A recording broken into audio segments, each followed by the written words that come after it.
സാങ്കേതിക വിദ്യയിൽ വളരെ മുന്നിലാണ് എന്ന് ചൈന അവകാശപ്പെടുമ്പോഴും ചൈനയെ നാണം കെടുത്തിക്കൊണ്ടൊരു വാർത്തയാണ് അന്തർദേശീയ തലത്തിൽ നിന്ന് വരുന്നത്. ചൈനയുടെ ഒരു ആണവ അന്തർവാഹിനി കപ്പൽ പരീക്ഷണത്തിനായി കടലിലിട്ടപ്പോൾ മുങ്ങിപ്പോയതും അത് പൊക്കിയെടുക്കാൻ ചൈന ശ്രമിക്കുന്നതുമാണ് ഇപ്പോൾ ലോകം കാണുന്നത്. ചൈന മൂടിവെക്കാൻ ശ്രമിച്ചൊരു വാർത്തയാണ്. മെയ് മാസത്തിലായിരുന്നു ചൈനയുടെ അന്തർവാഹിനി വുഹാൻ തുറമുഖത്ത് കടലിറക്കിയ ഉടൻ തന്നെ ഈ അന്തർവാഹിനി വെള്ളത്തിലടിയിലേക്ക് താന്ന് പോവുകയായിരുന്നു.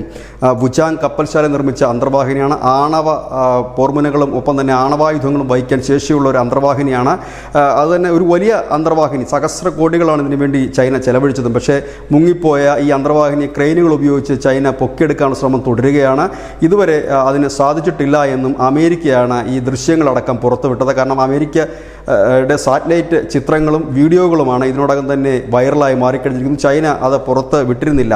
അമേരിക്ക പറയുന്നത് ഈ അന്തർവാഹിനിയിൽ ആണവ ഇന്ധനം നിറച്ചിരിക്കാമെന്നാണ് കരുതുന്നത്. ഏതായാലും അതിനുള്ള ആ കടലിൽ ഈ ആണവ വസ്തുക്കൾ കറന്നിട്ടുണ്ടോ എന്നുള്ള കാര്യങ്ങളൊക്കെ ചൈനീസ് അധികൃതരാണ് പരിശോധിക്കേണ്ടത്. ഏതായാലും ലോകത്തെ ഒരു വൻ ശക്തിയായി മാറാൻ കുതിക്കുന്ന, അല്ലെങ്കിൽ സാങ്കേതിക വിദ്യയിലേക്ക് മുന്നേറാൻ കുതിക്കുന്ന ചൈനയ്ക്കൊരു വലിയ തിരിച്ചടി തന്നെയാണ് അവരുടെ ആണവ അന്തർവാഹിനി മുങ്ങിപ്പോയത്. അതും തുടക്കത്തിൽ തന്നെ അതിൻ്റെ പരീക്ഷണത്തിൻ്റെ അവസാന ഘട്ടത്തിൽ അത് നീറ്റിലേക്ക് ഇറക്കിയപ്പോൾ, കടലിലേക്ക് ഇറക്കുമ്പോൾ തന്നെ അത് മുങ്ങിപ്പോവുകയോ അത് പൊക്കിയെടുക്കാനായി ശ്രമിക്കുന്ന ചിത്രങ്ങളും ഇതിനോടകം തന്നെ വൈറലാണ്. News desk news India Malayalam.